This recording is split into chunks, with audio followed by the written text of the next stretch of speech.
Hi, I'm Frankie and I'm 34. I thought the worst day of my life would be when my parents laughed at me at my father's reading. But I was wrong, because right after that, when the lawyer handed me a single envelope with my name on it, everything I thought I knew about my family changed. Before I tell you what was inside, tell me where you're watching from in the comments. And don't forget to subscribe for more stories about family drama, betrayal, and emotional courage. If you told me 5 years ago that I'd one day buy my own home completely on my own, I would have laughed. Not because I didn't believe in myself, but because I knew no one else did.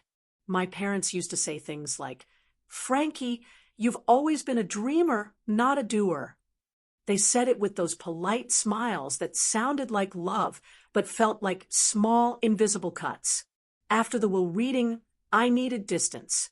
The tension, the whispers, the way my mother smirked when she heard my name next to $10, it hollowed me out. Everyone else got something valuable. My brother inherited Dad's car collection. My sister got the lake cabin.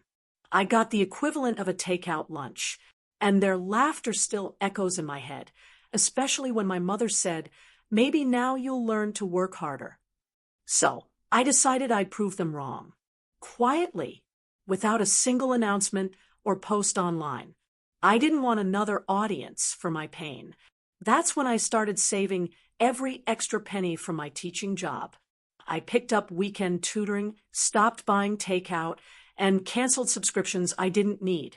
Every dollar was a brick toward something I could finally call mine. A home, not a mansion or a dream house from TV.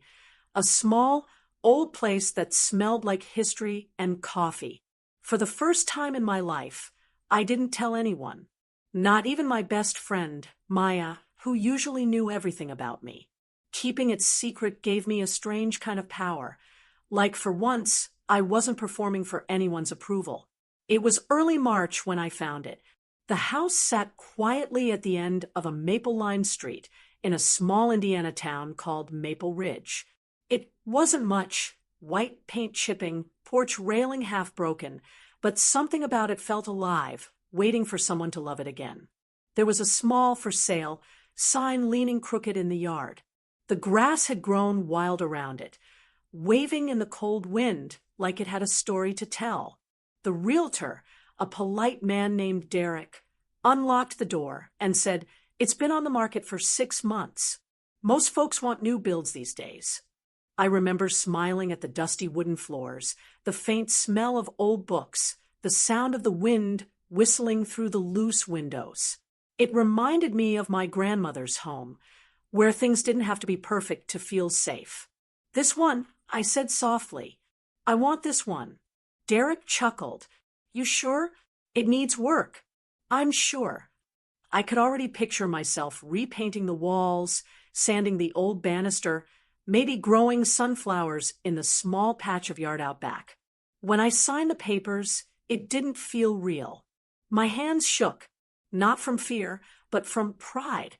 It was mine. Every chipped tile, every creaky stair, it was all mine. Moving day was just me, my old hatchback, and a few boxes of essentials. I didn't hire movers or tell friends. I wanted the silence, the kind that lets you start over without explaining your reasons. The first night, I slept on an air mattress in the living room. I remember the hum of the fridge and the faint ticking of the old wall clock I found left behind. The moonlight slipped through the blinds, making thin silver stripes on the hardwood floor. It wasn't luxury, it was freedom. For years, I'd lived in apartments where neighbors argued through thin walls, where I could never hang a picture without permission. Now, I could dance barefoot in my living room, and no one could tell me to keep it down. The next morning, I met my neighbor, Mrs. Henderson, a sweet woman in her 70s who reminded me of the grandmothers you see in old holiday movies, soft voice, gentle smile, and an apron dusted with flour. She waved from across the yard, holding a basket of muffins. "New in town?" she asked when I came over. I nodded. "Just moved in yesterday." "Well, "Welcome to Maple Ridge. We don't get many new faces these days." Her kindness warmed me. For the first time in months, I didn't feel invisible. That week, I started small renovations, painting, scrubbing, fixing little things. There was something deeply satisfying about restoring what others gave up on. One afternoon, while cleaning the attic, I found a small box hidden behind a loose floorboard. Inside were yellowed letters tied with ribbon, dated from the 1960s. They were love letters written by a woman named Eliza to someone named Thomas. I spent hours reading them, fascinated. It was like finding echoes of another life that had once filled this space with laughter and longing. That night, I made myself a cup of tea and sat on the porch listening to crickets sing. The air was cool, and I thought maybe this house was always meant to find someone like me, someone who believed in second chances. But peace has a strange way of hiding what's coming next. A few days later, I noticed something odd. The side gate was open. I was sure I'd locked it the night before. Maybe the wind, I thought. Still, it unsettled me. The next morning, I found the kitchen window slightly ajar. Again, I told myself I probably left it that way while airing the paint smell. But deep down, I felt it, a small shiver of unease that clung to me like static. I tried to ignore it. I didn't want to start imagining things. After all, this was supposed to be my fresh start, not another reason to worry. A few evenings later, Mrs. Henderson invited me over for tea. Her house was cozy, filled with the scent of cinnamon and lavender. "You settling in all right?" she asked, pouring tea into delicate cups. "I am," I smiled. "It's been peaceful. A little too quiet, maybe." She gave a knowing look. "This street can feel that way at first, but give it time. The peace grows on you." We chatted about small things, gardening, grocery stores, her grandchildren. Then she leaned forward slightly, her voice softening. "I don't mean to pry, dear, but you bought the Peterson house, right?" "Yes," I said cautiously.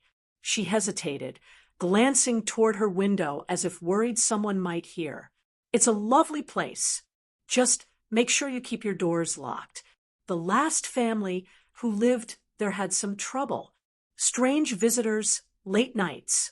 It unsettled folks for a while." I felt a chill crawl down my arms. "Trouble." She smiled, but it didn't reach her eyes. "Nothing to worry about now, I'm sure. Just be careful." When I got home, I checked the locks again. All secure. Yet I couldn't shake the feeling that the house was listening somehow, quietly holding its breath.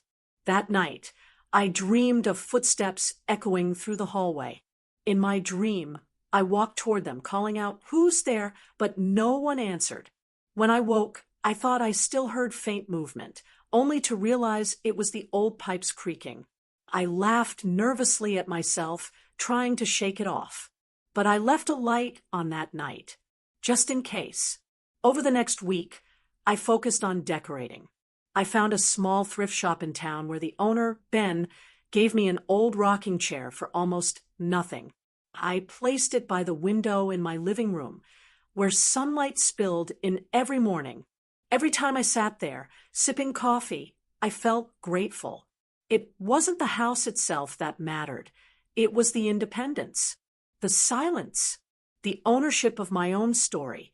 For the first time in years, I didn't feel like the daughter who got laughed at or the woman who was never enough. I felt like someone building something real. Still, there were moments, the soft creak of the floor at night, the faint flicker of motion lights in the yard, that reminded me peace was fragile. But I pushed those thoughts away, because this time, I told myself nothing was going to ruin what I'd built. The last night before everything changed was calm. I made soup, lit a candle, and curled up in that rocking chair. Outside, rain pattered softly against the windows. I remember whispering to myself, "You did it, Frankie. You made it." I believed that with every beat of my heart.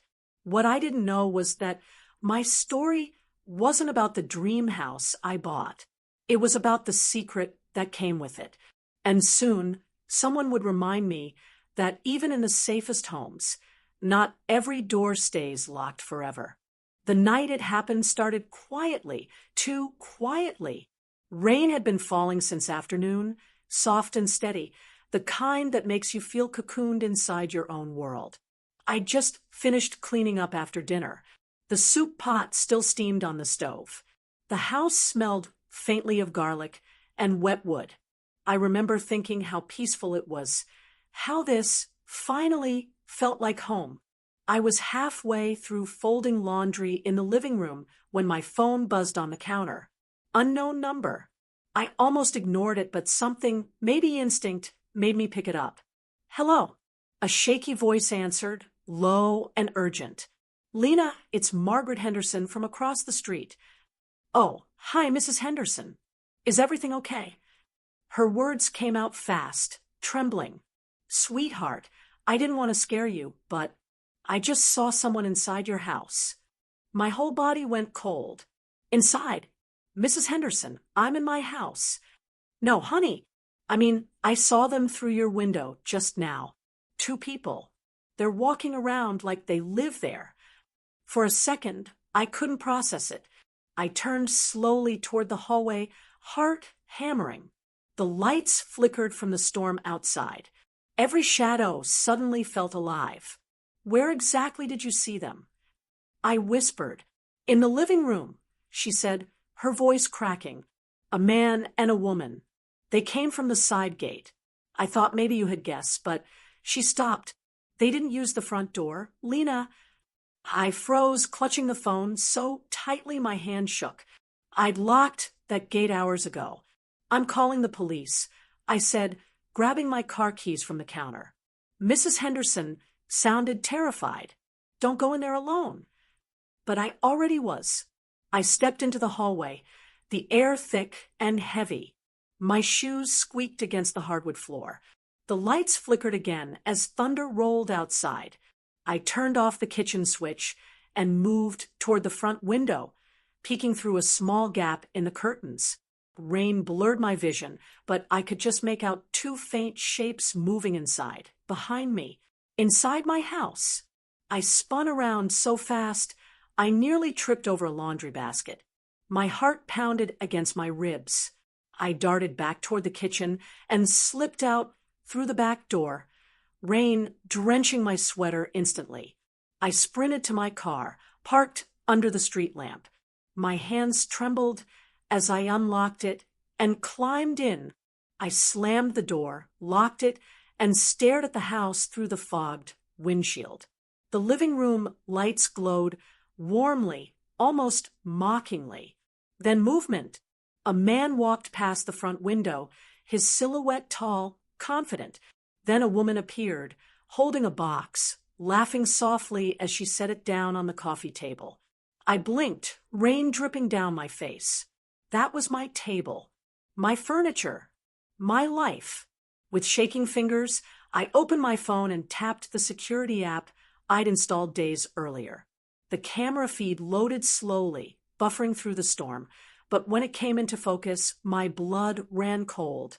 There they were, 2 strangers standing in my living room, unpacking boxes I didn't recognize. They were dressed casually, comfortably. The man wore a flannel shirt, the woman a long cardigan. They looked completely at home. What the? I whispered, unable to breathe. The woman picked up a picture frame from the shelf, one of my photos, and replaced it with one of her and the man. Then she smiled and said something I couldn't hear, but the body language said it all. This wasn't a break-in. This was a move-in. I sat there, drenched, watching 2 people settle into the house I'd bought, furnished, and dreamed about for months. My mind tried to make sense of it. Maybe the realtor had messed up. Maybe they'd been given the wrong keys. Maybe a light tap on my window made me jump. It was Mrs. Henderson, holding an umbrella, her face pale. Did you see them? She asked through the glass. I rolled the window down a crack. They're inside. 2 people. I already called the police, she said quickly. They're on their way. I nodded, staring back at the glowing windows. I couldn't stop shaking. When the squad car finally pulled up, its lights flashing blue and red against the wet pavement, I felt a rush of relief. 2 officers stepped out, a middle-aged man and a younger woman.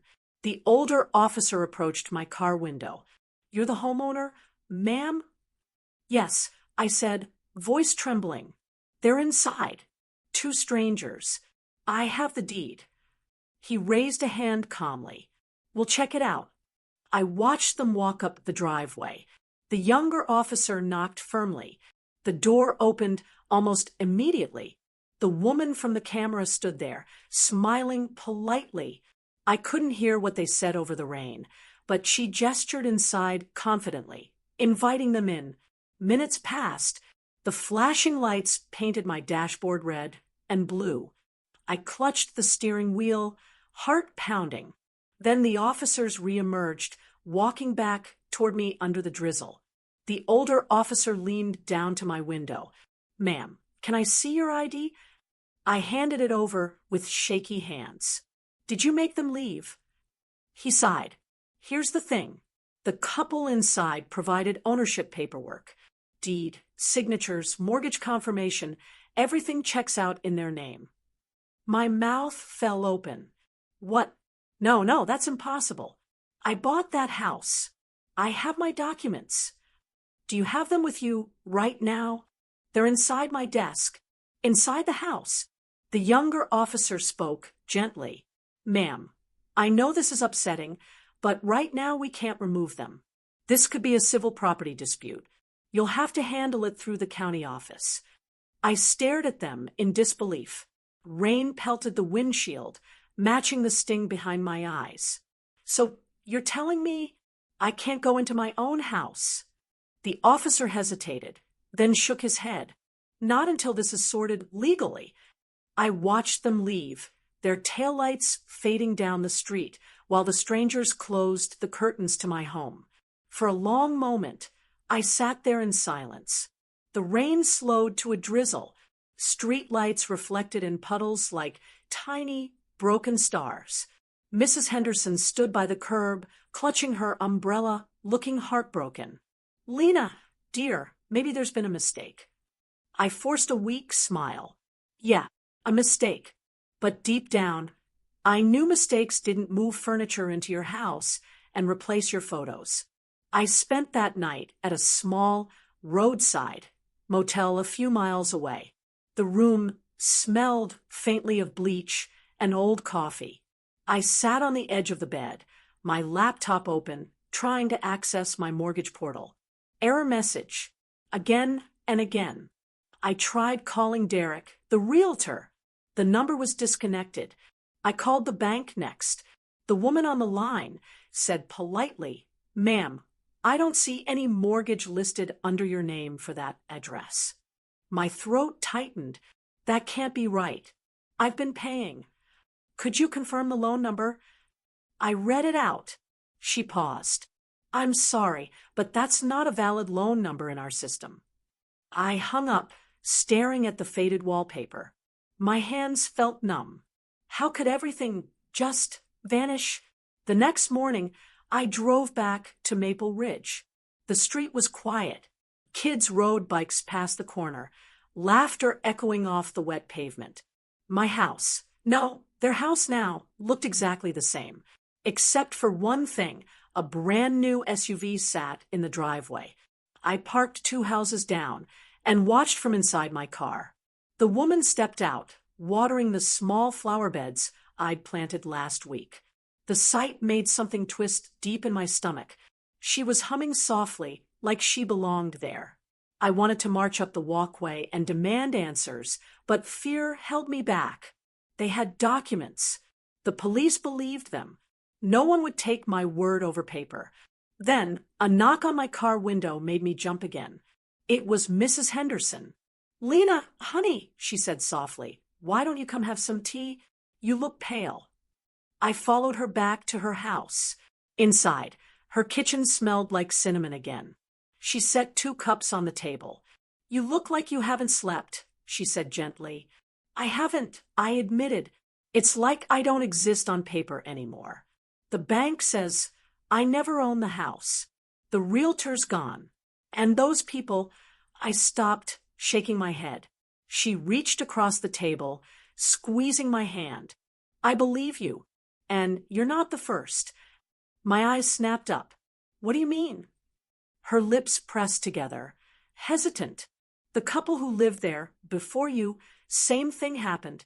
They left in a hurry. No one knows why, but I heard they had trouble proving ownership too." I leaned back, heart pounding. "You think someone's doing this on purpose?" She gave a slow nod. "Maple Ridge has been quiet for years, but lately, strange people have been buying and selling homes fast. Too fast."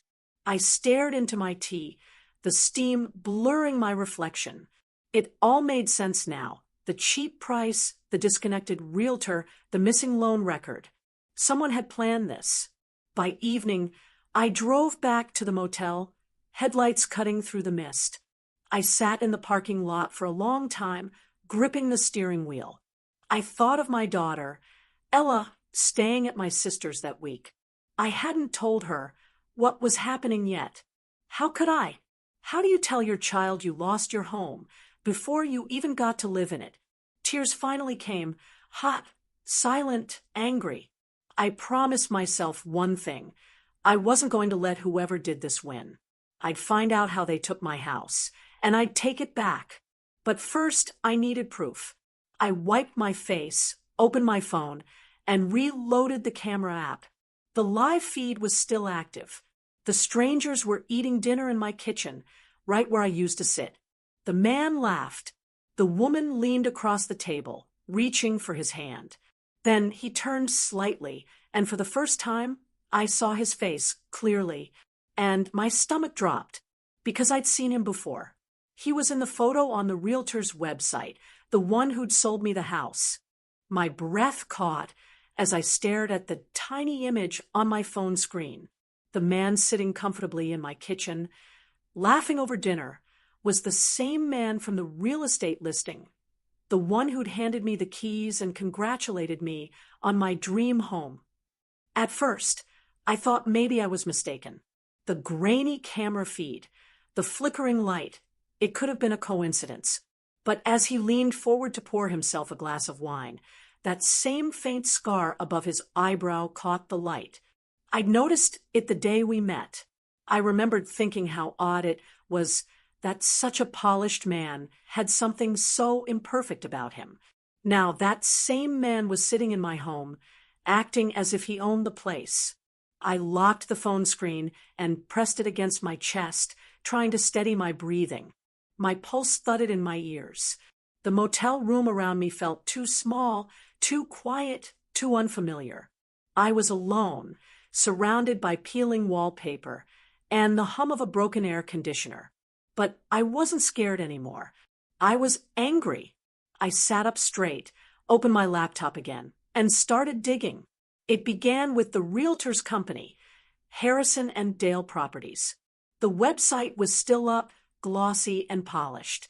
Smiling couples holding keys, neat suburban lawns, big bold letters promising, "Your dream, our commitment." But when I clicked the Contact Us page, every phone number was under maintenance. Every email bounced back. I tried looking for reviews. The first few were glowing, probably fake. Then, buried deeper, I found one posted just 2 weeks ago. Scam. They took our deposit and vanished. The office is empty. Police say it's under investigation. I read it twice. Then again, under investigation. I clicked the username M. Turner. She posted photos of the company's storefront. Lights off, windows covered. For lease, taped to the door. That was my confirmation. Harrison and Dale Properties didn't exist anymore, which meant the man in my house wasn't just some random stranger. He was part of the scam. I didn't sleep that night. I lay awake, staring at the ceiling, listening to the rain start again around midnight. Every sound outside, The drip of water, the creak of pipes, made me tense up. At 2 a.m., I opened my phone again, watching the security feed like a movie I couldn't turn off. The couple had gone to bed. Lights were out, but the house didn't look like mine anymore. Their furniture filled the corners where my things used to be. Their coats hung by the door. Their shoes sat neatly on the mat. It was as if I'd never lived there at all. That was the hardest part, not just losing the house, but being erased from it. The next morning, I drove downtown to the county records office. The air smelled like wet asphalt and coffee as I stood in line, clutching my ID and the few documents I had. When my number was called, I stepped up to the counter. A clerk with tired eyes and bright red glasses looked up at me. "How can I help you today?" "I need to confirm property ownership," I said. "Maple Ridge Drive, number 117. She typed something, her nails clicking against the keys.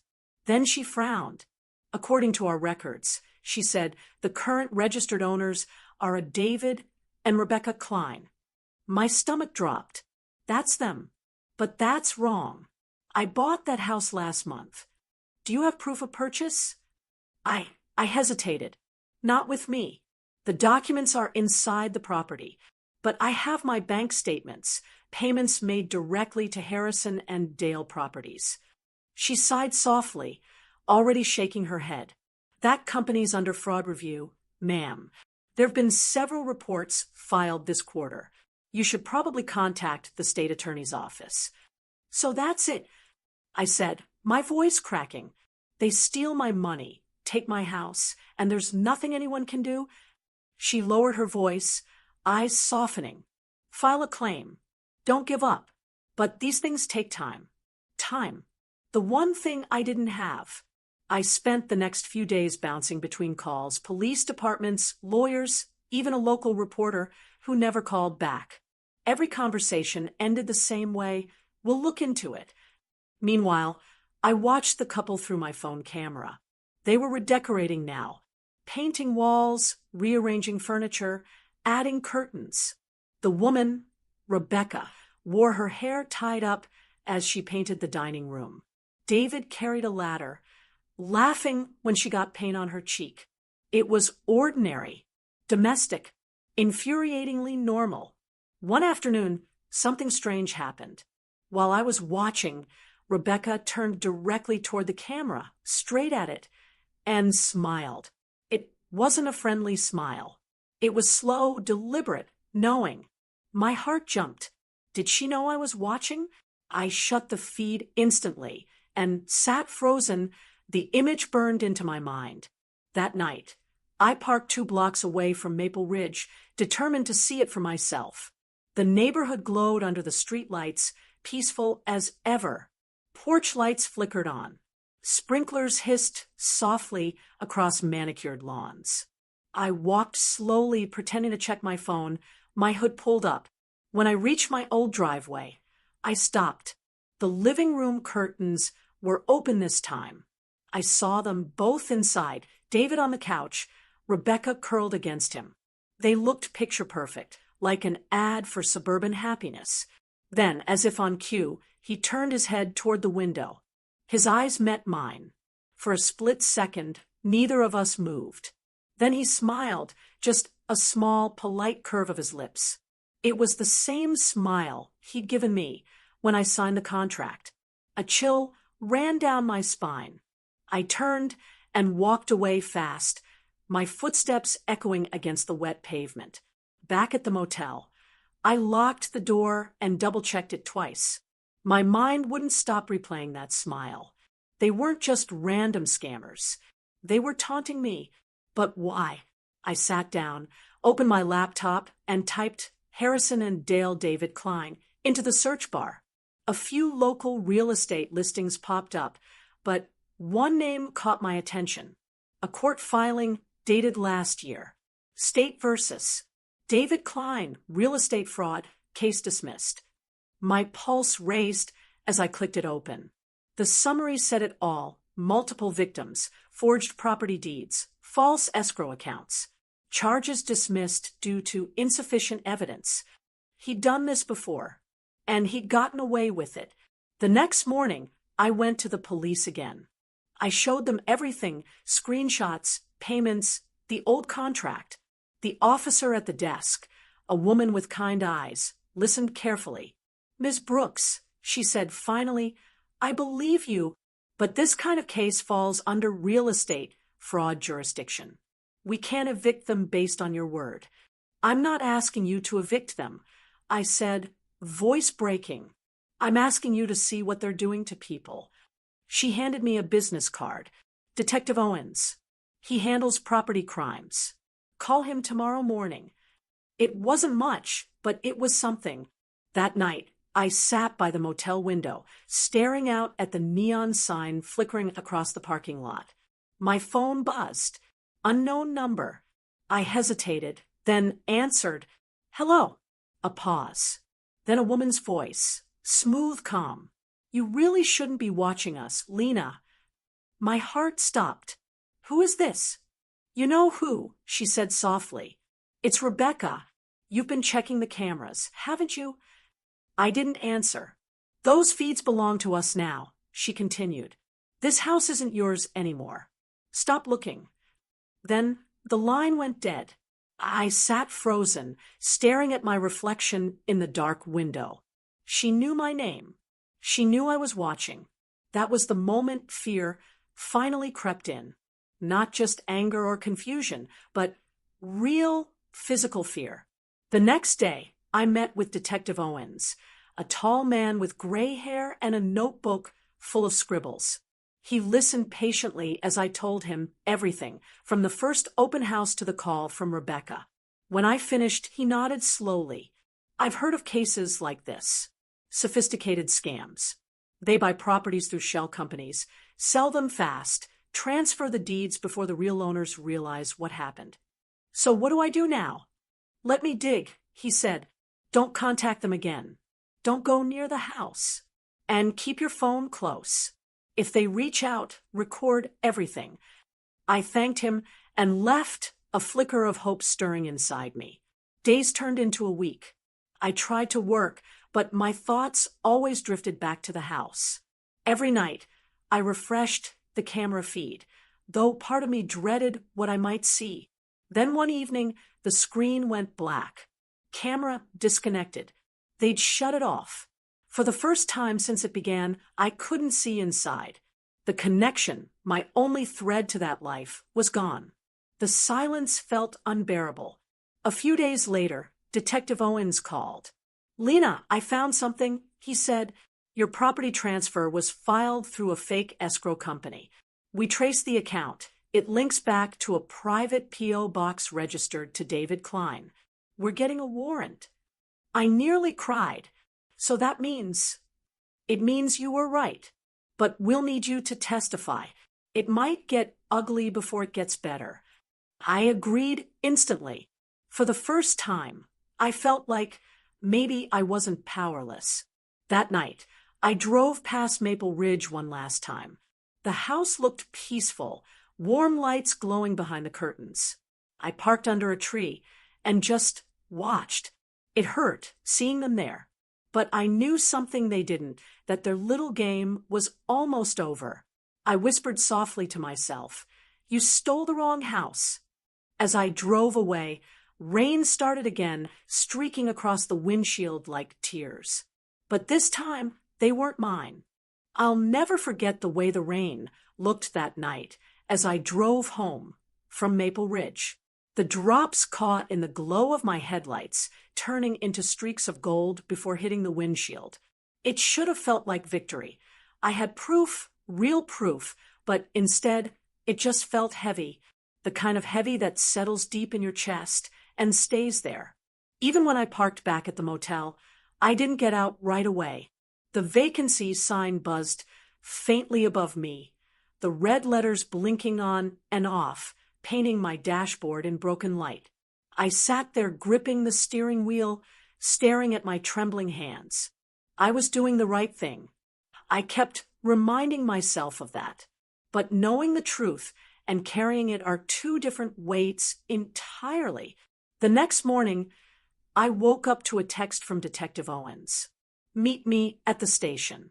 Bring every document you still have. My pulse kicked up. I dressed quickly, shoved my laptop and old receipts into a bag, and drove through the early morning fog. The police station was quiet when I arrived, the kind of quiet that made every footstep echo. Owens met me near the front desk, his shirt sleeves rolled up, a coffee stain on his tie. He looked tired but determined. "Lena," he said, motioning me into his office. "We found something else." He shut the door behind us and dropped a folder onto his desk. Inside were several photographs, old property deeds, company logos, even snapshots of smiling couples outside their new homes. "This," he said, tapping one photo, "is from a case 3 towns over. Same company name, different address. The pattern's identical." I leaned closer. The realtor in the picture was unmistakable, the same man who'd handed me my keys. Owens continued, "Turns out he's been using aliases. Harrison, Dale, Peters, all him. The woman, Rebecca Klein, is his partner. Together, they flip the same houses over and over, changing the paperwork just enough to fool county systems. They target single buyers or those with small savings, people less likely to fight back." My throat went dry. "So how do we stop them?" "That's the hard part," he said quietly. "They're good. They cover their tracks with fake IDs and post office boxes. But we might have leverage." He pulled out another sheet, a notarized document with Rebecca's signature on it. "This," he said, "was filed by mistake. Her real name shows up on one form. We can use that." I sat back, my heart thudding. For the first time, it didn't feel like I was drowning. That afternoon, I went to grab coffee from a small cafe near the courthouse. It was one of those old places with chipped mugs and the smell of cinnamon everywhere. I ordered a latte and sat by the window, letting the warmth of the cup steady my hands. While I waited, I pulled out my phone and scrolled through the saved camera footage I'd backed up before they disconnected it. Frame by frame, I watched the couple move through my house, laughing, cooking, cleaning. Every smile they shared looked perfect from the outside. But now, knowing the truth, all I saw were masks. Behind every easy grin was calculation. Behind every gentle touch, a lie. I didn't notice the woman standing beside me until she spoke. "Excuse me, are you Lena Brooks?" I looked up, startled. She was in her late 50s, wearing a raincoat and holding a stack of folders. "Yes," I said cautiously. She smiled weakly. "I'm Margaret Turner. You reached out about a review I posted online about Harrison and Dale properties." It took me a second to remember. Then it hit. Turner, the one who'd written about the fake listings. "I can't believe you found me," I said, pulling out a chair for her. She sat down and sighed. "It wasn't hard. I've been trying to find someone else who went through it. The police didn't take me seriously either." I leaned in. "Did you lose your house too?" "Yes. My husband and I put down $30,000 as a deposit on a place near Crestview. By the time we realized it was a scam, they'd already resold it. The bank said the wire transfers were untraceable." My stomach turned. It was the same playbook. "Did they ever contact you again?" I asked. Her eyes darted toward the window. "Once. I saw them at a grocery store a few months later. They smiled right at me, like they didn't even remember who I was." Her words hit me like ice. That smile again. The same smile I saw through the window that night. Over the next few days, Margaret and I started working together. We met in the library, surrounded by piles of papers, and our laptops open to every property record we could dig up. It turned out she had a background in accounting, and she knew how to trace financial trails. One night, as the library lights flickered She pointed to her screen. Look at this. Every transaction goes through one middle account, Midwest Property Group. It's the shell company they used to move money before transferring it out. I stared at the numbers, my fingers trembling. Can we prove it's them? Not yet, she said, but we're close. If we can match a payment date from your bank to their withdrawal records, we can link it directly to them. Hours slipped by as we compared spreadsheets and documents. The deeper we went, the clearer the picture became. It wasn't just one house, there were dozens, all under different LLC names, all cycling through the same two people. They'd been doing this for years. Later that week, Detective Owens called again. You're not going to believe this, he said. We've been following the money trail you and Mrs. Turner dug up. It connects to an inactive business license filed under, he paused, Rebecca's maiden name. She messed up big this time. A grin spread across my face. So it's enough. Almost. But I need one more thing, a witness statement. Someone who can confirm they were operating out of that house while pretending to be the owners. That's when I had an idea. The next morning, I drove back to Maple Ridge, not too close, just far enough to see the front porch. Mrs. Collins, my elderly neighbor, was out watering her flowers. I parked a block away and walked up slowly. Mrs. Collins. I called softly. She turned, squinting before her eyes lit up. Lena. My goodness. Child, where have you been? I've been worried. I smiled weakly. I've been working things out. Her gaze softened. I figured something was wrong when I saw new people moving in. They didn't seem right. Always polite, but too perfect, like they were performing. I nodded. Would you be willing to tell that to the police? She hesitated, wringing her hands. I don't want trouble, dear. But yes, I saw them there before the sign came down, and they were moving in the very next morning. Didn't make sense. That was the confirmation I needed. When I told Owens, he arranged a formal statement. With that and Margaret's financial evidence, the puzzle pieces finally started locking into place. But as the case grew stronger, so did the tension. One evening, as I left the library, I noticed a black SUV parked across the street. It wasn't there earlier. The engine idled, headlights off. When I started walking to my car, the SUV pulled forward slowly, just enough to make my heart race. I got inside, locked the doors, and drove off fast, checking the mirror. It followed for 2 blocks, then turned away. I didn't tell Owens about it. Not yet. But I knew it wasn't random. 2 days later, Margaret called in a panic. Lena, my apartment was broken into. I sat upright. What? Are you okay? I'm fine, but my laptop's gone. The one with all the files. I closed my eyes, pulse pounding. They know we're getting close. That night, I moved motels again, this time to a place further out, near the highway. I barely slept. Every sound outside made me jump. Still, I refused to stop. I backed up every file, every screenshot, every receipt onto multiple drives. I printed copies and stored them at the library under Margaret's name. If they wanted to scare me off, they'd have to do more than that. A week later, the tension broke. Detective Owens called at dawn. Lena, he said, they slipped up again. We got a match. One of the fake accounts just transferred funds to a property down in Brookfield under a new name. We're moving in today. I couldn't breathe for a second.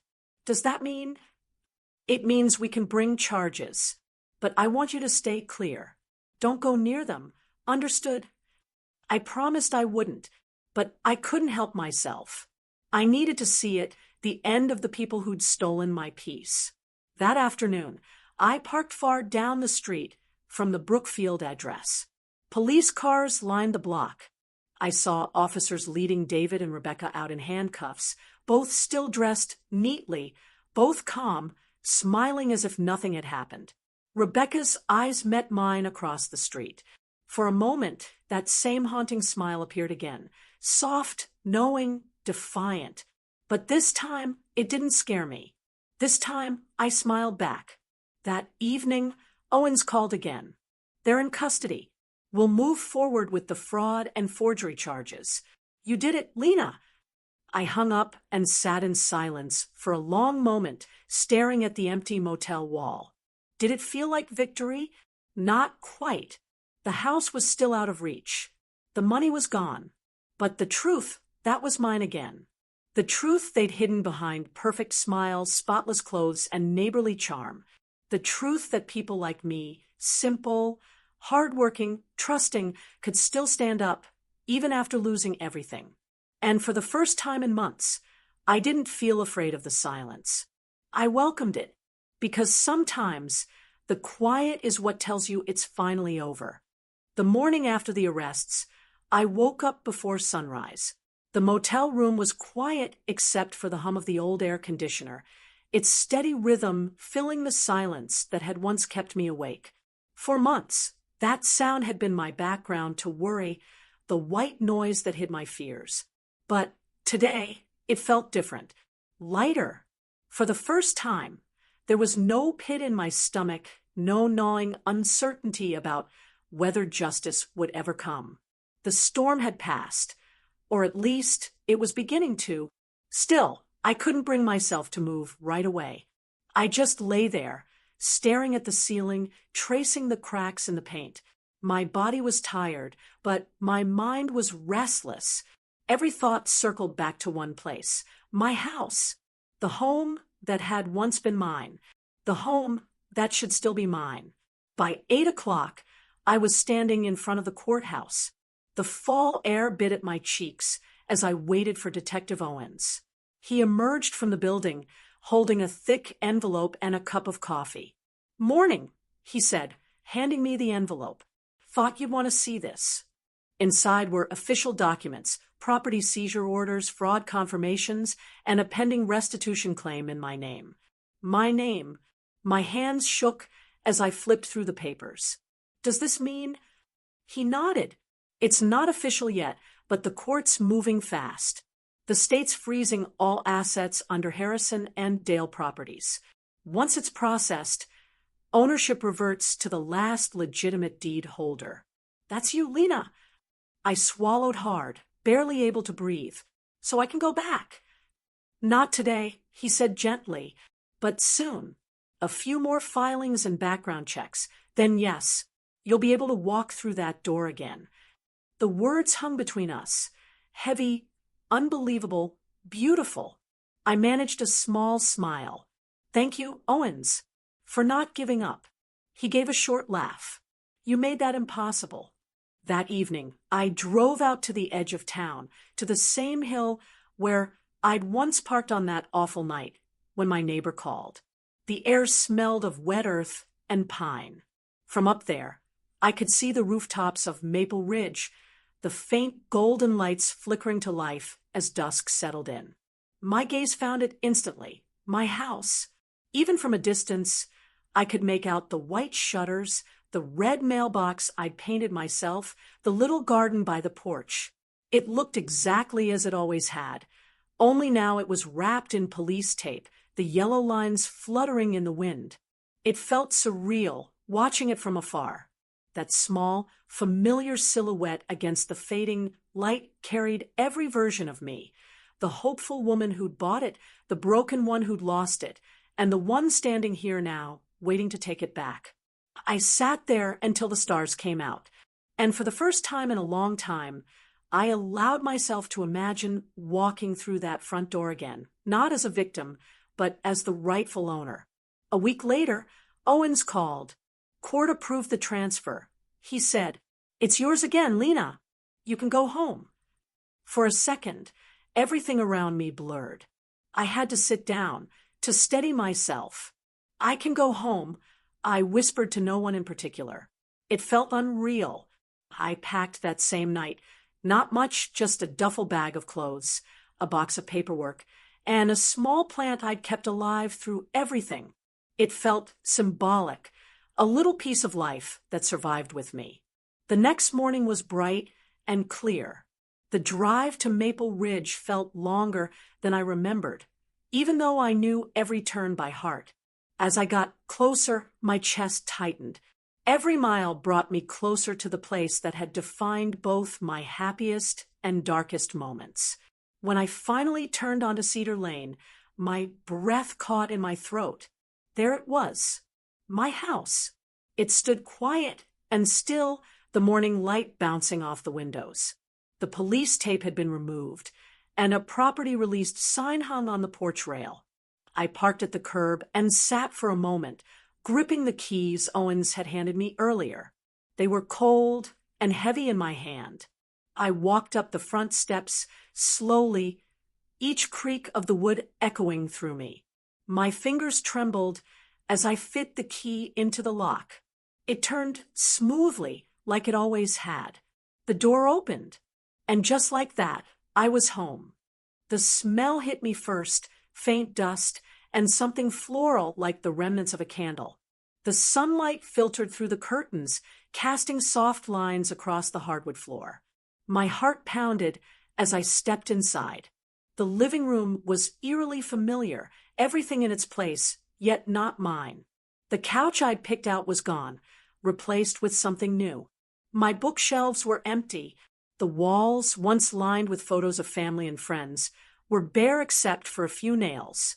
Still, it was my house. I ran my fingers along the edge of the kitchen counter, remembering the night I'd first unpacked boxes here, how I'd burned dinner but laughed anyway, because it felt like the beginning of something good. Now, it felt like a full circle. In the corner, near the back door, I noticed something small on the floor, a keychain, a simple silver ring with a heart-shaped charm. It wasn't mine, probably Rebecca's. I picked it up, turning it over in my hand before setting it down on the counter. No more ghosts, I told myself. No more pieces of them left behind. That afternoon, I opened all the windows, letting the air flow through every room. I scrubbed the kitchen counters, dusted the shelves, vacuumed the rugs. It wasn't about cleaning, it was about reclaiming. Every wipe, every sweep felt like erasing their presence, restoring what had been stolen. As I worked, I found small traces of the past, a note tucked behind a cabinet, a grocery list still magnetized to the fridge. For a moment, I hesitated, wondering what kind of people they had really been behind the lies. But I pushed the thought away. Their story wasn't mine to carry anymore. By sunset, the house looked almost new again, empty but mine. A few days later, I got a letter in the mail, a court notice. The couple had pled guilty to multiple counts of fraud. Restitution would take years, but part of the assets seized from their accounts would go toward reimbursing victims. I stared at the letter, then folded it neatly and placed it in a drawer. It wasn't about the money anymore. It was about peace. That evening, I sat on the porch steps with a cup of tea, watching the streetlights flicker on. Mrs. Collins spotted me from across the yard and waved, her face breaking into a wide smile. "Lena, you're back," she called. I laughed softly, the sound strange in my own ears. "I am. Finally." She walked over, carrying a plate covered in foil. "I made blueberry pie. Figured you might need something sweet after everything." I smiled. "You have no idea how perfect that sounds." She sat beside me, her hand resting gently on mine. "You did it, dear. You got your life back." I looked out at the quiet street, the familiar glow of porch lights, the hum of distant crickets. "Yeah," I said softly. "I did. But that night, sleep didn't come easily. The house creaked in places I didn't remember. Every little sound made me sit up and listen. Maybe it was habit, the months of fear, refusing to fade. Around midnight, I got up and walked through the house. The moonlight spilled through the windows, silver and soft. Everything looked peaceful, untouched. Still, I couldn't shake the feeling that the walls held memories not yet gone. So I did something I hadn't done since the day I moved in. I talked to the house. "I'm back," I whispered, "and I'm not leaving again." It felt silly, but somehow right. Over the following weeks, life slowly began to resemble normalcy. I started a remote job again, set up my office in the sunroom, and began replanting the garden I'd neglected for months. The rhythm of life, watering, typing, cooking, felt like therapy. One morning, as I dug into the soil to plant new tulips, I found something strange. A small tin box buried near the fence. My first instinct was suspicion, but when I opened it, I found old photographs. They weren't mine. The pictures showed a young couple smiling in front of a different house, holding hands, their eyes full of joy. On the back of one photo, a faded note read, "For better beginnings, R&D." I stared at it for a long time. Maybe those smiles had been real once. Maybe before the lies, before the greed, there had been love, or something like it. But it wasn't my story to mourn. I placed the photos back into the box, sealed it, and reburied it, this time as a goodbye. The house and I healed together. The walls felt warmer, the air lighter. Every day brought small signs of peace. Sunlight falling through the windows, the faint scent of flowers blooming in the garden, the comfort of silence that no longer scared me. Sometimes at night, I'd sit on the porch and watch the stars, thinking about how far I'd come. From losing everything to finding the strength to fight back. From being erased to reclaiming my name. From being broken to being whole again.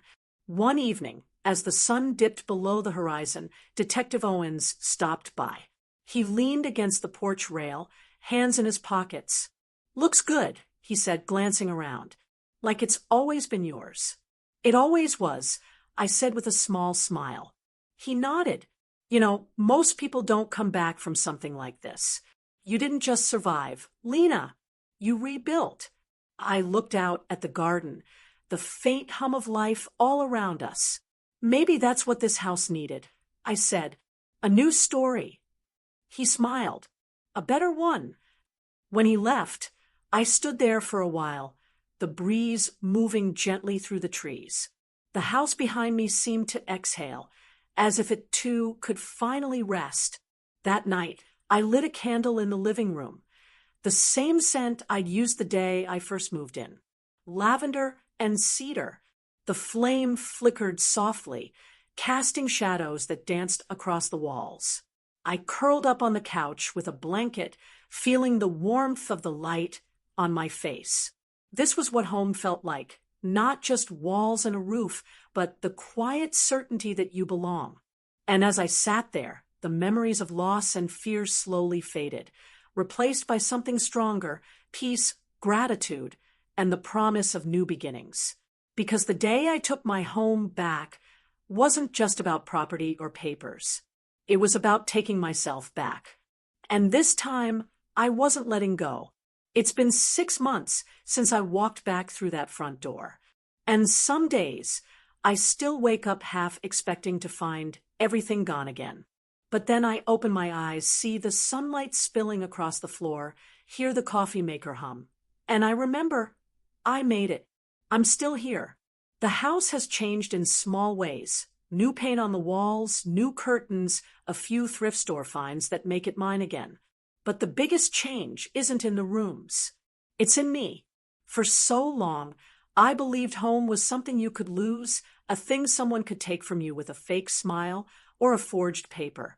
But now I know better. Home isn't just a place. It's the peace that stays when the noise fades. It's the courage to rebuild when life tries to tear you apart. Sometimes I catch myself standing in the doorway, just breathing it all in, the scent of lavender candles, the warmth of sunlight, the quiet that used to scare me, but now feels like comfort. I think about everything that happened, the lies, the fear, the long nights wondering if justice would ever come. And instead of anger, I feel something unexpected. Gratitude. because losing everything taught me who I really am.